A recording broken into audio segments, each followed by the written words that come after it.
పార్కిన్స్ వ్యాధి అనేది మెదడుకు సంబంధించిన ప్రగతిశీల వ్యాధి అని Hyderabad hitech city Yashoda hospital neuro specialist doctor Alugolu Rajesh అన్నారు.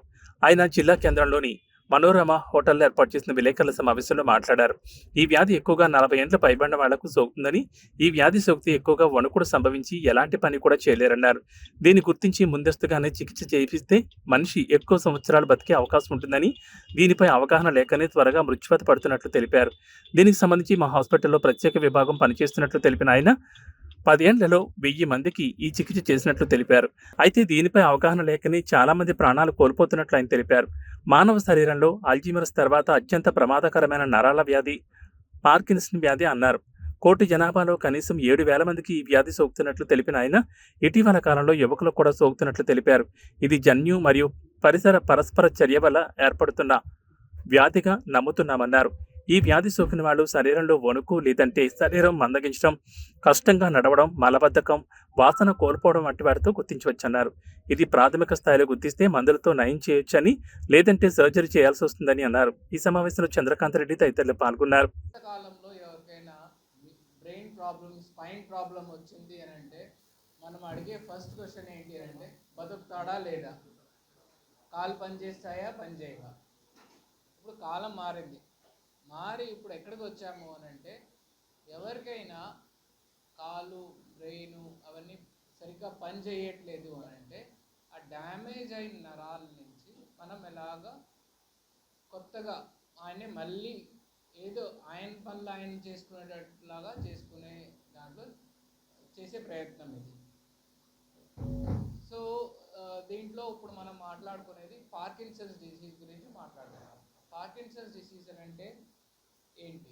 దీంట్లో ముఖ్యంగా 3 సింటమ్స్ ఉంటాయి పేషెంట్కి. మీరు వినుంటారు వణుకుడు వ్యాధి అని అంటారు దీన్ని.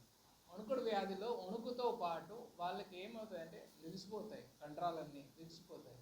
ఇంకోటి నెమ్మదిగా నడవడం అవన్నీ ప్రారంభిస్తారు. ఇవి 3 ముఖ్యమైన లక్షణాలు. ఈ 3 ఉంటాయి. అలా కాకుండా దాని తర్వాత నెమ్మదిగా ఏమవుతుంది అని అంటే వాళ్ళ ఫేస్ తగ్గిపోతుంది, వాళ్ళు డిప్రెషన్లోకి వెళ్ళిపోతారు, ముందుకు వంగిపోతారు, నడుస్తూ పడిపోతారు. వీళ్ళకి మెమరీ అంతా బాగానే ఉంటుంది. చాలా లేట్ డిసీజ్లోనే మెమరీ ప్రాబ్లమ్స్ వస్తాయి. దీంట్లో ఇది ఎందుకు వస్తుంది అని అంటే బ్రెయిన్లో డోపామిన్ అనే ఒక కెమికల్ ఉంటుంది. ఆ పదార్థం తగ్గిన మూలంగా వీళ్ళకి ఈ ప్రాబ్లమ్స్ రావడం స్టార్ట్ అవుతాయి. సో దీనికి ట్రీట్మెంట్ ఏంటి? ఫస్ట్ ట్రీట్మెంట్ డోపామిన్ మళ్ళీ మనం రీప్లేస్ చేయడం, టాబ్లెట్స్ ద్వారానో లేకపోతే జెల్, ఇంటెస్టైనల్ జెల్ దాని ప్రకారంగా ఇవ్వడం. మెయిన్గా అది డోపామిన్ రీప్లేస్ చేయడం. లేకపోతే డోపామిన్ ఏదైతే పనిచేస్తుందో అలాంటి కృత్రిమైన మెడిసిన్స్ ఇవ్వడం. ఇవి 2 మెయిన్. అలా ఈ మెడిసిన్స్ కూడా కొంతకాలం వరకు మంచిగా పనిచేస్తాయి. కానీ కొన్ని రోజుల తర్వాత మెడిసిన్స్ పనిచేయడం మానేస్తాయి. అది అడ్వాన్స్ స్టేజ్ ఆఫ్ డిసీజ్, ముదిరిపోయినట్టు లెక్క. సో మీకు ఒక ట్యాబ్లెట్ వేసుకుని ముందు 4 గంటలు 5 గంటలు వచ్చే ట్యాబ్లెట్ క్రమంగా ఏమవుతుంది, 4 గంటల నుంచి 3 గంటలు, 3 గంటల నుంచి 2 గంటలు, 2 గంటల నుంచి గంట. దాని తర్వాత వాళ్ళకి సైడ్ ఎఫెక్ట్స్ స్టార్ట్ అవుతాయి. సైడ్ ఎఫెక్ట్స్ 2 రకాల సైడ్ ఎఫెక్ట్స్ ఉంటాయి. ఒకటేమో మోటార్, అంటే చేతులు కాలు ముందు వణుకు వచ్చేది, ఇలాగా చెయ్యి ఇలా వణుకుతుంది, కొంతమందికి ఇలా వణుకుతుంది. ఆ వణుకు ఆగిపోతుంది, వణుకు బదులుగా ఊపు వచ్చేస్తుంది, ఇలా డాన్సింగ్ లైక్ మూమెంట్స్ వస్తాయి. అది సైడ్ ఎఫెక్ట్. ఇంకోటి సైడ్ ఎఫెక్ట్స్ ఎక్కడ వస్తాయంటే మైండ్లో వస్తాయి.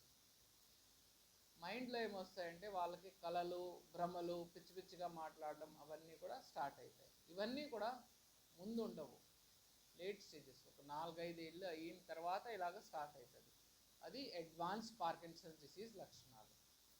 సో దీనికి ఏం చేయాలి? అడ్వాన్స్ పార్కిన్సన్స్ డిసీజ్కి ఇప్పుడు వరకు స్టాండర్డ్ ట్రీట్మెంట్ కేర్ ఏంటి అంటే deep brain stimulation. Deep brain stimulation అంటే ఏంటి అంటే బ్రెయిన్లో చాలా లోతులో, పైన కాదు లోతులో, సెంటర్లో కొన్ని న్యూక్లియై ఉంటాయి, కొన్ని బ్రెయిన్ సెల్స్ ఉంటాయి.